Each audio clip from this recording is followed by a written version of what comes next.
Hello, welcome once again to Stuff and Things Reads, where I read to you from a work of classic literature.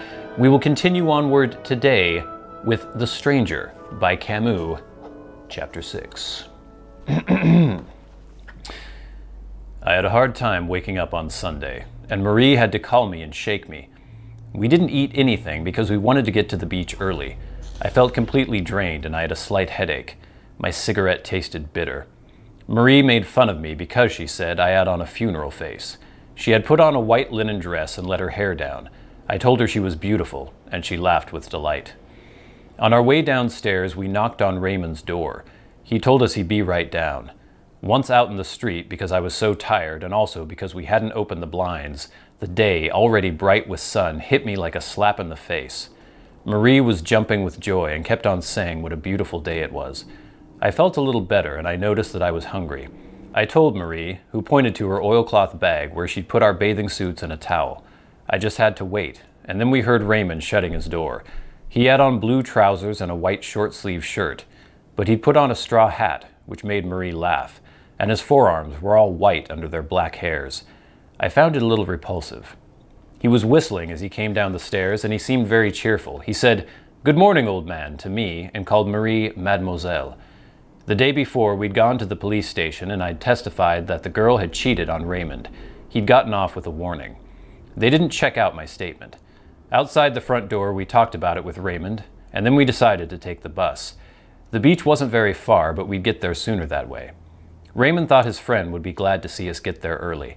We were just about to leave when all of a sudden Raymond motioned to me to look across the street. I saw a group of Arabs leaning against the front of the tobacconist's shop. They were staring at us in silence, but in that way of theirs, as if we were nothing but stones or dead trees. Raymond told me that the second one from the left was his man, and he seemed worried. But, he added, it was all settled now. Marie didn't really understand and asked us what was wrong. I told her that they were Arabs who had it in for Raymond. She wanted to get going right away. Raymond drew himself up and laughed, saying we'd better step on it. We headed towards the bus stop, which wasn't far, and Raymond said that the Arabs weren't following us. I turned around. They were still in the same place, and they were looking with the same indifference at the spot where we'd just been standing. We caught the bus. Raymond, who seemed very relieved, kept on cracking jokes for Marie. I could tell he liked her, but she hardly said anything to him. Every once in a while she'd look at him and laugh. We got off in the outskirts of Algiers. The beach wasn't far from the bus stop, but we had to cross a small plateau which overlooks the sea and then drops steeply down to the beach. It was covered with yellowish rocks and the whitest asphodels set against the already hard blue of the sky. Marie was having fun scattering the petals, taking big swipes at them with her oilcloth bag. We walked between rows of small houses behind green or white fences, some with their verandas hidden behind the tamarisks, others standing naked among the rocks. Before we reached the edge of the plateau, we could already see the motionless sea and, farther out, a massive, drowsy-looking promontory in the clear water. The faint hum of a motor rose up to us in the still air, and way off we saw a tiny trawler moving, almost imperceptibly, across the dazzling sea. Marie gathered some rock irises. From the slope leading down to the beach, we could see that there were already some people swimming. Raymond's friend lived in a little wooden bungalow at the far end of the beach. The back of the house rested up against the rocks, and the pilings that held it up in front went straight down into the water. Raymond introduced us. His friend's name was Mersault. He was a big guy, very tall and broad-shouldered, with a plump, sweet little wife with a Parisian accent. Right off, he told us to make ourselves at home and said that his wife had just fried up some fish he'd caught that morning. I told him how nice I thought his house was. He told me that he spent Saturdays and Sundays and all his days off there. With my wife, of course, he added. Just then, his wife was laughing with Marie. For the first time, maybe, I really thought I was going to get married. Masson wanted to go for a swim, but his wife and Raymond didn't want to come. The three of us went down to the beach, and Marie jumped right in. Masson and I waited a little. He spoke slowly, and I noticed that he had a habit of finishing everything he said with, "and I'd even say," when really it didn't add anything to the meaning of his sentence. Referring to Marie, he said, "She's stunning, and I'd even say charming." After that, I didn't pay any more attention to this mannerism of his because I was absorbed by the feeling that the sun was doing me a lot of good. The sand was starting to get hot underfoot.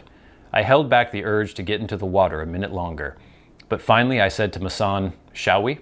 I dove in. He waded in slowly and started swimming only when he couldn't touch bottom anymore.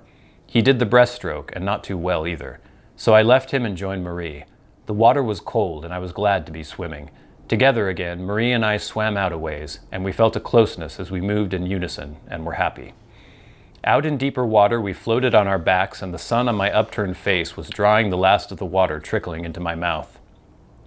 We saw Mersault making his way back to the beach to stretch out in the sun. From far away, he looked huge. Marie wanted us to swim together. I got behind her to hold her around the waist. She used her arms to move us forward, and I did the kicking. The little splashing sound followed us through the morning air until I got tired. I left Marie and headed back, swimming smoothly and breathing easily. On the beach, I stretched out on my stomach alongside Mersault and put my face on the sand. I said it was nice, and he agreed. Soon afterwards, Marie came back. I rolled over to watch her coming. She was glistening all over with salty water and holding her hair back. She lay down right next to me, and the combined warmth from her body and from the sun made me doze off. Marie shook me and told me that Mersault had gone back up to the house, that it was time for lunch. I got up right away because I was hungry, but Marie told me I hadn't kissed her since that morning. It was true, and yet I had wanted to. "Come into the water," she said. We ran and threw ourselves into the first little waves. We swam a few strokes, and she reached out and held on to me. I felt her legs wrapped around mine, and I wanted her. When we got back, Mersault was already calling us. I said I was starving, and then out of the blue he announced to his wife that he liked me. The bread was good. I devoured my share of the fish. After that there was some meat and fried potatoes. We all ate without talking. Mersault drank a lot of wine and kept filling my glass. By the time the coffee came, my head felt heavy, and I smoked a lot. Mersault, Raymond, and I talked about spending August together at the beach, sharing expenses. Suddenly Marie said, "Do you know what time it is? It's only 11:30. We were all surprised, but Mersault said that we'd eaten very early and that it was only natural because lunchtime was whenever you were hungry. For some reason that made Marie laugh. I think she'd had a little too much to drink. Then Mersault asked me if I wanted to go for a walk on the beach with him. My wife always takes a nap after lunch. Me, I don't like naps. I need to walk. I tell her all the time it's better for her health, but it's her business. Marie said she'd stay and help Madame Mersault with the dishes. The little Parisian said that first they'd have to get rid of the men. The three of us went down to the beach. The sun was shining almost directly overhead onto the sand, and the glare on the water was unbearable. There was no one left on the beach. From inside the bungalows bordering the plateau and jutting out over the water, we could hear the rattling of plates and silverware. It was hard to breathe in the rocky heat rising from the ground. At first, Raymond and Mersault discussed people and things I didn't know about. I gathered they'd known each other for a long time and had even lived together at one point. We headed down to the sea and walked along the water's edge.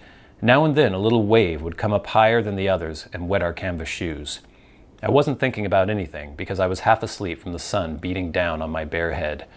At that point, Raymond said something to Mersault, which I didn't quite catch. But at the same time, I noticed, at the far end of the beach and a long way from us, two Arabs in blue overalls coming in our direction. I looked at Raymond and he said, "It's him." We kept walking. Mersault asked how they'd managed to follow us all this way. I thought they must have seen us get onto the bus with a beach bag, but I didn't say anything. The Arabs were walking slowly, but they were already much closer. We didn't change our pace, but Raymond said, "If there's any trouble, Mersault, you take the other one. I'll take care of my man. Mersault, if another one shows up, he's yours." I said, "Yes," and Mersault put his hands in his pockets. The blazing sand looked red to me now. We moved steadily toward the Arabs. The distance between us was getting shorter and shorter. When we were just a few steps away from each other, the Arabs stopped. Mersault and I slowed down. Raymond went right up to his man. I couldn't hear what he said to him, but the other guy made a move as though he were going to butt him. Then Raymond struck the first blow and called Mersault right away. Mersault went for the one that had been pointed out as his and hit him twice as hard as he could. The Arab fell flat in the water, face down, and lay there for several seconds with bubbles bursting on the surface around his head. Meanwhile, Raymond had landed one too, and the other Arab's face was bleeding. Raymond turned to me and said, "Watch this. I'm going to let him have it now." I shouted, "Look out, he's got a knife!" But Raymond's arm had already been cut open and his mouth slashed. Mersault lunged forward, but the other Arab had gotten back up and gone around behind the one with the knife. We didn't dare move. They started backing off slowly without taking their eyes off us, keeping us at bay with the knife. When they thought they were far enough away, they took off running as fast as they could while we stood there motionless in the sun, and Raymond clutched at his arm, dripping with blood. Masson immediately said there was a doctor who spent his Sundays up on the plateau. Raymond wanted to go see him right away, but every time he tried to talk, the blood bubbled in his mouth. We steadied him and made our way back to the bungalow as quickly as we could. Once there, Raymond said that they were only flesh wounds and that he could make it to the doctors. He left with Masson, and I stayed to explain to the women what had happened. Madame Masson was crying, and Marie was very pale. I didn't like having to explain to them, so I just shut up, smoked a cigarette, and looked at the sea. Raymond came back with Masson around 1:30. His arm was bandaged up, and he had on an adhesive plaster on the corner of his mouth. The doctor had told him that it was nothing, but Raymond looked pretty grim. Masson tried to make him laugh, but he still wouldn't say anything. When he said he was going down to the beach, I asked him where he was going. He said he wanted to get some air. Masson and I said we'd go with him, but that made him angry and he swore at us. Masson said not to argue with him. I followed him anyway. We walked on the beach for a long time, but now the sun was overpowering. It shattered into little pieces on the sand and water. I had the impression that Raymond knew where he was going, but I was probably wrong. At the far end of the beach, we finally came to a little spring running down through the sand behind a large rock, where we found our two Arabs. They were lying down in their greasy overalls. They seemed perfectly calm and almost content. Our coming changed nothing. The one who had attacked Raymond was looking at him without saying anything. The other one was blowing through a little reed over and over again, watching us out of the corner of his eye. He kept repeating the only 3 notes he could get out of his instrument. The whole time there was nothing but the sun and the silence, with the low gurgling from the spring and the 3 notes. Then Raymond put his hand in his hip pocket, but the others didn't move. They just kept looking at each other. I noticed that the toes on the one playing the flute were tensed, but without taking his eyes off of his adversary, Raymond asked me, "Should I let him have it?" I thought that if I said no, he'd get himself all worked up and shoot for sure. All I said was, "He hasn't said anything yet. It'd be pretty lousy to shoot him like that." You could still hear the sound of the water and the flute deep within the silence and the heat. Then Raymond said, "So I'll call him something, and when he answers back, I'll let him have it." I answered, "Right. But if he doesn't draw his knife, you can't shoot." Raymond started getting worked up. The other Arab went on playing, and both of them were watching every move Raymond made. "No," I said to Raymond. "Take him on man to man and give me your gun. If the other one moves in or if he draws his knife, I'll let him have it." The sun glinted off Raymond's gun as he handed it to me, but we just stood there motionless, as if everything had closed in around us. We stared at each other without blinking, and everything came to a stop there between the sea, the sand, and the sun, and the double silence of the flute and the water. It was then that I realized that you could either shoot or not shoot. But all of a sudden, the Arabs, backing away, slipped behind the rock. So Raymond and I turned and headed back the way we'd come. He seemed better and talked about the bus back. I went with him as far as the bungalow, and as he climbed the wooden steps, I just stood there at the bottom, my head ringing from the sun, unable to face the effort it would take to climb the wooden staircase and face the women again. But the heat was so intense that it was just as bad standing in the blinding stream falling from the sky. To stay or to go, it amounted to the same thing. A minute later, I turned back towards the beach and started walking. There was the same dazzling red glare. The sea gasped for air with each shallow, stifled little wave that broke on the sand. I was walking slowly toward the rocks, and I could feel my forehead swelling under the sun. All that heat was pressing down on me and making it hard for me to go on. And every time I felt a blast of its hot breath strike my face, I gritted my teeth, clenched my fists in my trouser pockets, and strained every nerve in order to overcome the sun and the thick drunkenness it was spilling over me. With every blade of light that flashed off the sand, from a bleached shell or a piece of broken glass, my jaws tightened. I walked for a long time. From a distance, I could see the small dark mass of rock surrounded by a blinding halo of light and sea spray. I was thinking of the cool spring behind the rock. I wanted to hear the murmur of its water again, to escape the sun and the strain and the women's tears, and to find shade and rest again at last. But as I got closer, I saw that Raymond's man had come back. He was alone. He was lying on his back with his hands behind his head, his forehead in the shade of the rock, the rest of his body in the sun.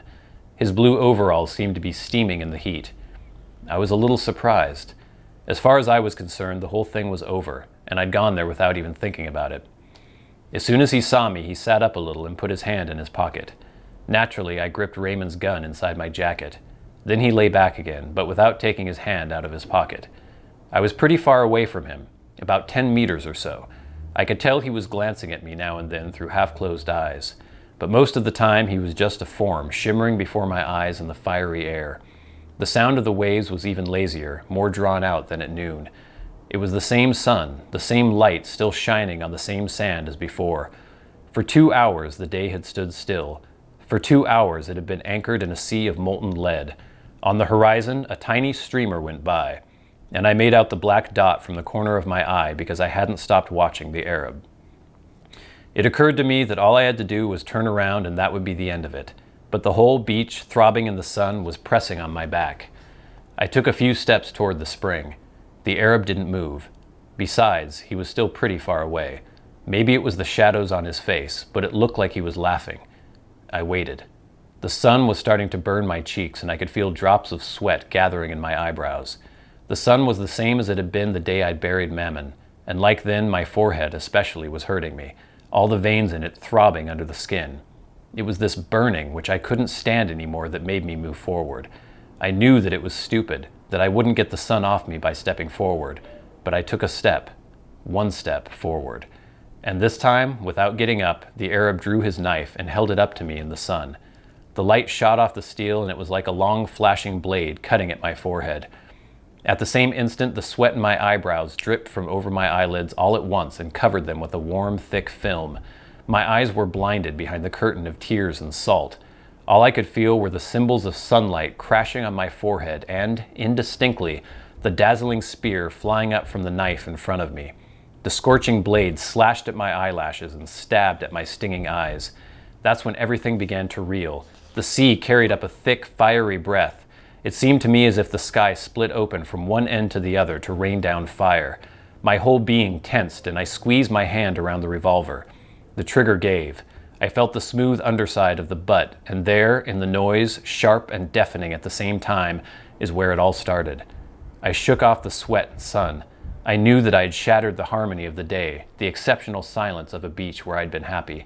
Then I fired 4 more times at the motionless body where the bullets lodged without leaving a trace. And it was like knocking 4 quick times on the door of unhappiness. And that is the end of part 1 of The Stranger by Camus. Join us next time where we will start part 2. Thanks so much for watching. I'll see you later.